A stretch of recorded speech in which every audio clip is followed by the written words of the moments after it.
Good morning class first. आज हम पढ़ेंगे चैप्टर 9 और चैप्टर 9 है हमारा सेफ्टी फर्स्ट। ठीक है, अर्थात सबसे पहले सुरक्षा। यदि हम सेफ्टी रूल्स को यदि हम अपनाएंगे, फॉलो करेंगे तो हमें कभी भी नुकसान नहीं होगा। ठीक है, यहाँ पे दे रखा है ट्यून अप। अब ट्यून अप में ये है कि इसके अंदर कुछ एक्शंस दे रखे हैं, क्रियाकलाप दे रखे हैं, वो सेफ़ है तो उस पर आपको राइट लगाना है और जो अनसेफ है उसको क्या करना है, क्रॉस करना है। ठीक है, जैसे कि मैं आपको फर्स्ट बता देता हूँ, बाकी दो को आपको खुद समझना है। First, the children playing on the road. तो यहाँ बच्चे जो है वो किस पे खेल रहे हैं, रोड पे खेल रहे हैं। ठीक है, तो ये अनसेफ है तो यहाँ पर क्या हो जाएगा, क्रॉस लग जाएगा। ठीक है, बाकी दो को आपको खुद को करना है। Safety, we must follow safety rules as they protect us from danger. यदि आपको किसी भी खतरे से बचना है तो हमें कौन से रूल्स अपनाने पड़ेंगे, सेफ्टी रूल्स। ठीक है, तो सुरक्षा के जो भी रूल्स हैं, जो भी नियम हैं, उनको हम अपना कर किससे बच सकते हैं, खतरे से। ठीक है, केयरलेसनेस कॉज एक्सीडेंट्स, की जो लापरवाह है जो हम करते हैं उसी से क्या होता है, दुर्घटना होती है। ठीक है, तो दुर्घटना किससे होती है, लापरवाही से।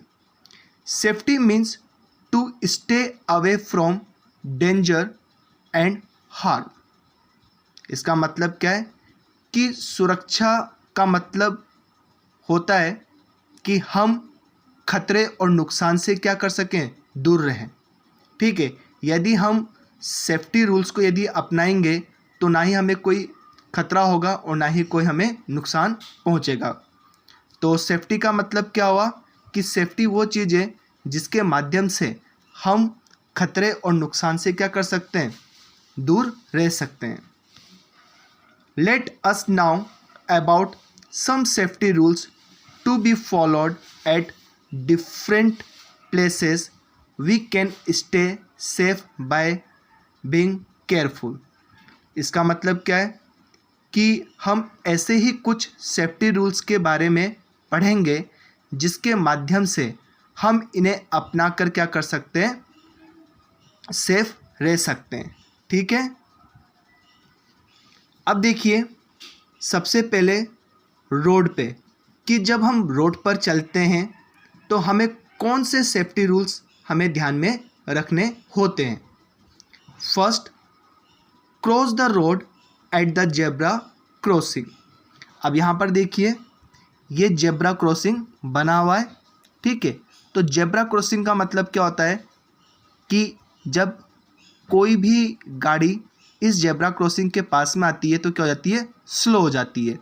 ठीक है, तो कभी भी हमें यदि रोड के अगर इस तरफ से यदि हमें इस तरफ आना है, क्रॉस करना है, तो हमें किससे क्रॉस करना है, इस जेब्रा क्रॉसिंग से ही। ठीक है, यदि हम कहीं और से यदि अगर क्रॉस करेंगे रोड तो क्या हो जाएगा, एक्सीडेंट हो जाएगा। ठीक है, तो इसलिए हमेशा हमें रोड क्रॉस कहाँ से करनी है, जेब्रा क्रॉसिंग से। Before crossing the road, first look to your right, then left and then right again. जब भी आप रोड क्रॉस करो, अर्थात सड़क को यदि पार कर रहे हो, ठीक है, तो सबसे पहले हमें कहाँ देखना है, राइट में, फिर लेफ्ट में और फिर कहाँ देखना है हमें, राइट में। ठीक है, always walk on the footpath. हमें हमेशा किस पे चलना चाहिए, फुटपाथ पे। ठीक है, सड़कों के दोनों किनारों पे जो फुटपाथ बने होते हैं हमें उसी पर हमेशा चलना चाहिए। नेवर प्ले ऑन और नियर द रोड। हमें कभी भी सड़क के पास और सड़क पर खेलना नहीं चाहिए। ठीक है, यदि हम सड़क पर खेलेंगे तो क्या हो सकता है, एक्सीडेंट हो सकता है। जैसे यहाँ पर एक चित्र में दे रखा है कि देखिए यहाँ पर एक बच्चा है, वो फुटबॉल खेल रहा है रोड पे, और यहाँ से क्या आ रही है, कार आ रही है। ठीक है, तो रोड पे खेलने से क्या हो सकता है, एक्सीडेंट हो सकता है, इसलिए हमें रोड पे कभी भी खेलना नहीं चाहिए। ऑलवेज फॉलो ट्रैफिक रूल्स, और हमें हमेशा जो भी ट्रैफिक के नियम हैं, ठीक है, उस नियम का पालन करना चाहिए। जैसे कि यदि ट्रैफिक लाइट में यदि रेड लाइट जलती है तो इसका मतलब क्या है कि हमारी गाड़ी को हमें रोकना है, और ग्रीन लाइट का मतलब क्या होता है, हमें क्या करना है, वापस से आगे की तरफ चलना है। तो रेड लाइट का मतलब स्टॉप और ग्रीन लाइट का मतलब गो। ठीक है, और येलो लाइट का मतलब क्या होता है, रेडी टू गो। तो कुछ ट्रैफिक्स के रूल्स होते हैं, हमें उसको हमेशा फॉलो करना चाहिए। ठीक है, आज हम यहीं तक पढ़ेंगे और फिर हम कल पढ़ेंगे एट स्कूल और एट होम, कि स्कूल में कौन कौन से सेफ्टी रूल्स हमें अपनाने चाहिए, और घर पे जब हम रहते हैं तो कौन कौन से सेफ्टी रूल्स अपनाने चाहिए। ठीक है, जब तक क्या करना है आप लोगों को, कि जितना भी अभी तक मैंने आपको पढ़ाया है उसकी रीडिंग लगानी है आपको, है ना। Okay students, have a nice day.